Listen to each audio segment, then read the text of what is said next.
Job era el tipo de persona que todos respetaban y en el fondo envidiaban. Un hombre correcto, fiel, admirado por todos los que le rodean. Tenía hijos que se reunían con frecuencia, una esposa a su lado, sirvientes, granjas, tierras, riquezas. Pero lo que realmente sustentaba todo esto era algo invisible, la comunión con Dios.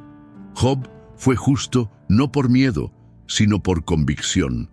Anticipó los errores, oró por sus hijos, si habían pecado, y vivió con un corazón sensible a la presencia de Dios.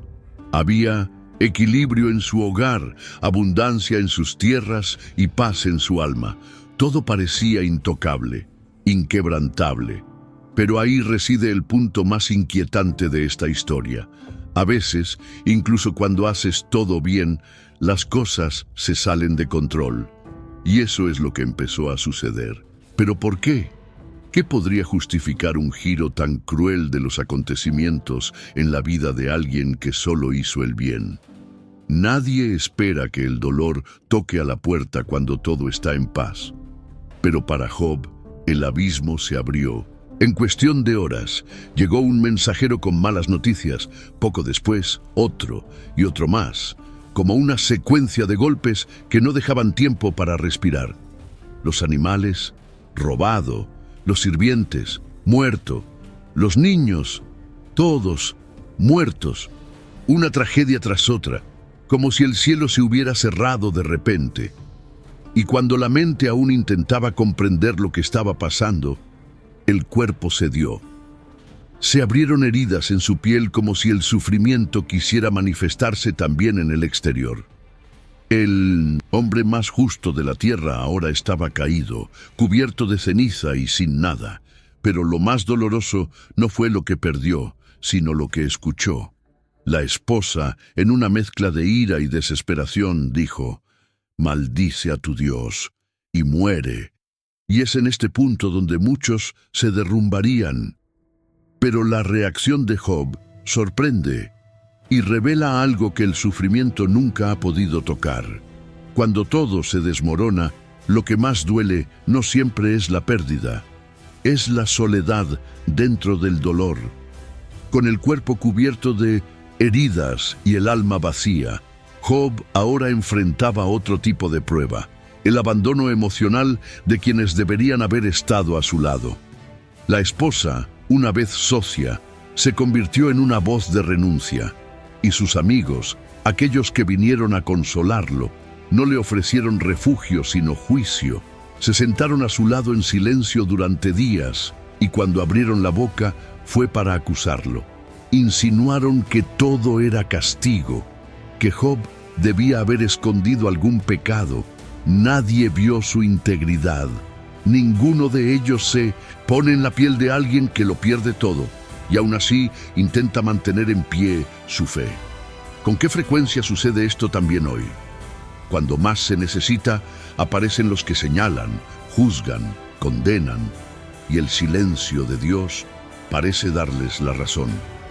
Pero aún así, Job no se defiende. Él puede manejarlo y espera, porque en el fondo todavía crees que Dios te escucha. El silencio de Dios puede ser ensordecedor, especialmente cuando todo a su alrededor pide a gritos una respuesta. Job estaba allí, quebrantado, agraviado, juzgado, y Dios no dijo nada, sin visión, sin palabras, ningún consuelo visible, solo vacío. Y es en este vacío donde la fe se pone más a prueba, porque es fácil confiar cuando hay señales, cuando hay curación, cuando hay dirección. Es difícil permanecer cuando el cielo parece cerrado y el sufrimiento resuena en el alma sin alivio alguno. Pero Job no maldice.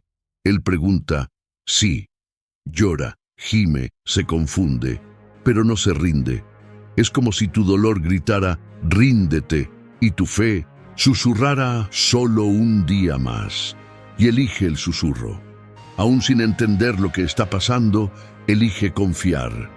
Esta perseverancia silenciosa, esta resistencia sin garantías, es lo que transforma el dolor de Job en algo mucho mayor que una tragedia. se convierte en prueba viviente de una fe que resiste a lo invisible. Y entonces, en medio del caos, Dios habla. Pero Él no responde como esperamos. No proporciona justificaciones, no explica las pérdidas, no confirma la inocencia de Job. En cambio, hace preguntas. Preguntas que revelan su grandeza, su sabiduría, su dominio absoluto sobre todo. ¿Dónde estabas cuando puse los cimientos de la tierra? Es como si Dios dijera, no necesitas entender, solo necesitas saber quién soy. Para aquellos que solo querían alivio o una razón, la respuesta parece extraña. Pero para aquellos que soportaron el silencio, solo el sonido de la voz de Dios es sanador. Job no recibe explicaciones, recibe revelación, y eso lo cambia todo. A veces, lo que necesitamos no son respuestas, sino un encuentro, un momento en el que nos damos cuenta de que Dios siempre ha estado ahí, incluso cuando parecía silencioso. Y ahí es cuando la historia toma un nuevo giro, uno que nadie esperaba. Cuando el dolor parece haberlo consumido todo, Dios pasa página y con una fuerza que solo Él tiene, transforma las cenizas en testimonio. Job, ese hombre quebrantado, herido y desacreditado por todos, es restaurado. Pero no solo con todo lo que tenías antes, Dios te da el doble. Nuevos hijos, nuevas posesiones, nueva salud, pero más que eso, un nuevo corazón. Porque algo profundo cambió en Job. Ya no era el mismo hombre que era al principio de la historia. Ahora él no solo conocía a Dios, sino que lo había visto. Antes te conocía solo con oírte hablar, pero ahora mis ojos te ven. Esta frase no proviene de un lugar de consuelo, sino de un dolor superado. La historia de Job no se trata de un final feliz, se trata de transformación. Sobre una fe que atraviesa el infierno en silencio, y aún así al final encuentra a Dios. Y quizás, en medio del sufrimiento, esta sea la respuesta más grande. Dios nunca dejó de estar ahí.